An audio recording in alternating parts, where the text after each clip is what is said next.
The Premier League never sleeps, and neither do its biggest clubs. After a season full of high drama, shock exits, and razor-thin margins, the race to rebuild is already on. Manchester City flattered to deceive, Arsenal stumbled once again at the final hurdle, Liverpool ran away with the title. But we'll need fresh legs to stay on top, and Chelsea still very much a work in progress. In a league where standing still means falling behind, who can turn contenders into champions? From rising stars to blockbuster signings, these are the players every top club should be chasing this summer, so don't go anywhere. After a strong start last term, Manchester City endured a nightmare middle part of their season, uncharacteristically losing 9 games in the Premier League all in all. The house of cards collapsed with the injury sustained to their midfield linchpin, Rodri, which highlighted just how fine the margins are when you're at the top. The injury to the Ballon d'Or winner unmasked an aging squad, who, truth be told, have had their day in the sun. January saw Pep get his feet wet in the transfer market, but this summer should see him fully submerged in a bid to overhaul a tired squad and create what will be something like the 4th iteration of his side. To do that, he needs to splash the cash, something which City haven't been shy in doing over the last 15 years, essentially making a mockery of PSR. Kevin De Bruyne needs to be replaced, and they seem to have found their man in the form of Lyon's Ryan Cherki. In addition to Ryan Ait-Nouri and Thierry Reinders, it's been a solid start for the men from the Etihad. However, there is still work to be done. They could still benefit from a right-back and a holding midfielder to push Rodri, or to cover should he experience another long-term injury. That position could be filled by young Norwegian starlet Severinipan, who had previously attracted interest from other Premier League teams such as Arsenal and Aston Villa. He can also play a little further forward too, which will help add more legs to the Manchester City attack. The right-back situation is a little less clear. Having let Kyle Walker leave on loan without really replacing him last year, it's a good bet Pep will look to address that situation this summer. Newcastle star Tino Livramento has been mooted in some quarters, which would seemingly fit Guardiola's dynamic style of play. The 22-year-old gets up and down well, and is no shrinking violet in the tackle. A definite watch this space sort of situation, this one. There has also been talk of Nicolo Savona arriving from Juventus, but this one seems a little less likely at the moment. City have also been linked with Everton's Jared Brantwaite, who could come in immediately and challenge for a centre-back place, while Danny Olmo and Morgan Gibbs-White are another couple of players who could add some much-needed dynamism to the City midfield. Who do you think City would benefit from signing? Let us know in the comments. And if you're enjoying this video so far, make sure you hit that like button and smash the subscribe button too. Now, back to the video. Chelsea are beginning to gradually shake off that work in progress tag, and some are tipping them for a big year. The West London outfit have already pulled off a coup up front by bringing in Liam Delap for just £30 million, while also signing the tenacious midfielder Dario Isugo from Sporting Lisbon. The tough-tackling Portuguese spent last season on loan at Las Palmas and is probably a good bet to rack up a truckload of yellow cards next season. In true Chelsea style though, there is sure to be more incoming. The club have seemingly figured out that they are just a top-class goalkeeper away from pulling away from the likes of Newcastle and Villa, and cementing their status as a Champions League outfit in the coming season. However, their reported £10 million bid for AC Milan's Mike Maignan is so low, it's almost an insult. Unsurprisingly, the Rossoneri have told Enzo Maresca to try again, and as one of the world's top 10 goalkeepers, they're well within their rights to do so. Having paid £5 million for the privilege of not signing Jadon Sancho, whose career appears to have seriously hit the skids, the club are expected to renew their interest in Dortmund's English winger, Jamie Gittins, who is reportedly open to a move. Having also set their sights on Eintracht Frankfurt's Ugo Ekitike, it will almost be certainly a case of one or the other. Right now, the best bet would probably be Ekitike, as he has the ability to push Senegal striker Nicholas Jackson, who so far during his Chelsea career has had little to no competition for the main striking berth. Chelsea have also been linked with Julian Alvarez, but that one would cost considerably more, and prizing him away from Diego Simone would come with its own set of specific challenges. Other names recently linked with Stamford Bridge are Bayern Munich's Korean centre-back Kim Min-jae, who would certainly shore up a sometimes shaky backline, and West Ham's Nayef Aguerd, who spent the last season on loan at Real Sociedad.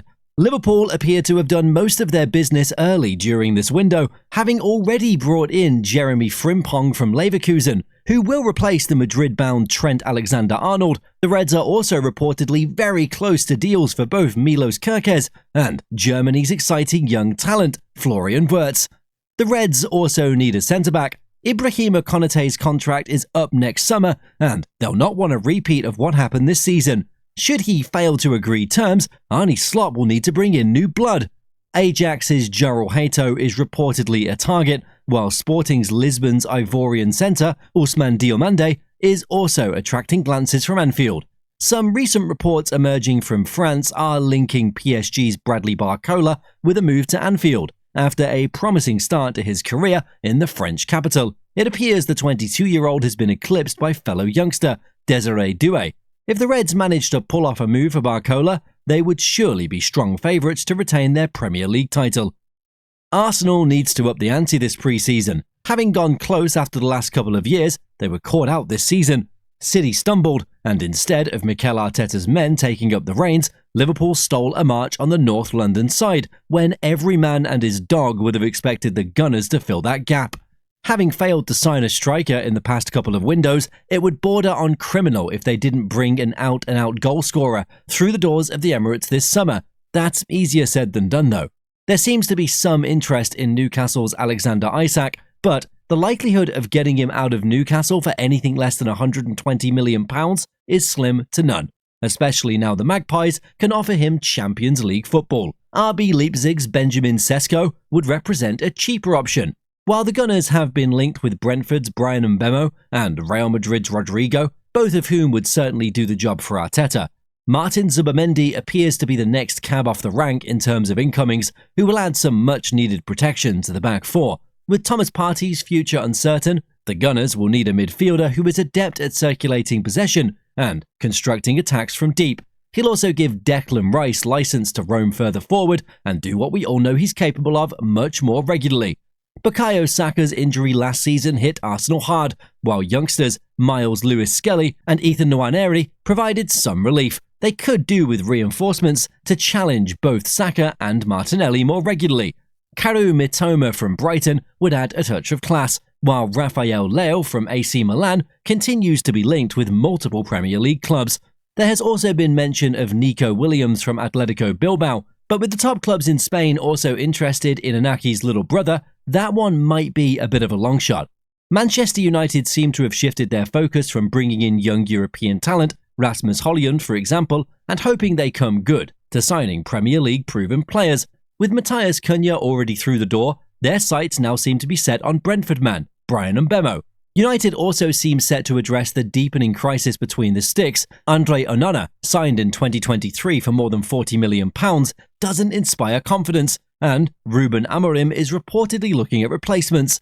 However, given their 15th place finish last season, closer to relegation than to the Champions League, the idea of signing either Marc-Andre ter Stegen or Gianluigi Donnarumma, both of whom have been linked in with recent days, seem a touch outlandish. The Red Devils, who must be close to PSR limits considering their hefty wage bill, could maybe benefit from a reality check of sorts. They are not shopping at the top of the table anymore, and their status as the biggest club in the world has long since diminished. A move for someone like Southampton's Aaron Ramsdale could be a touch more realistic. Elsewhere, it seems as though Jack Grealish's time at City has finally come to an end, having failed to get on the pitch during the FA Cup final when Pep was desperate for a goal, as well as being left out of City Club's World Cup squad. Grealish's days appear to be numbered. Everton are a surprise candidate for the Brummies' signature, but with their never-ending battles in the bottom half of the league, a move to either Newcastle or back home to Villa seems much more likely. Everton have just made Carlos Alcaraz's loan much more permanent, but they need a complete rebuild if they're to bring Premier League football to Bramley Moor Dock. The Toffees have been playing with fire where relegation is concerned in recent seasons and could do with a completely new spine if truth be told. Where to begin with Everton is anyone's guess, but starting with Jack Grealish would be a strong statement of intent. The race for West Ham right-back Vladimir Kufal appears to be heating up, as the Toffees are reportedly interested, along with Fulham and Wolves. Newcastle also need to kick on. They scraped into the Champions League by the skin of their teeth last season, and will not be able to rely on the same thing happening next season, as the teams around them will almost certainly strengthen. There has been talk that the Magpies are looking at Espanyol goalkeeper Joan Garcia, but it now appears that he's more interested in going to their hated city rivals, Barcelona, to be third choice. Figure that one out if you can. Some reports have also suggested the Geordies, they're looking at Forest's Anthony Elanga, as well as Bournemouth's Antoine Semenyo. But with Anthony Gordon and Harvey Barnes, the Toon are well stocked on the flanks. Thanks for joining us, and don't forget to hit subscribe so you don't miss out on more great content in the coming days, weeks, and months.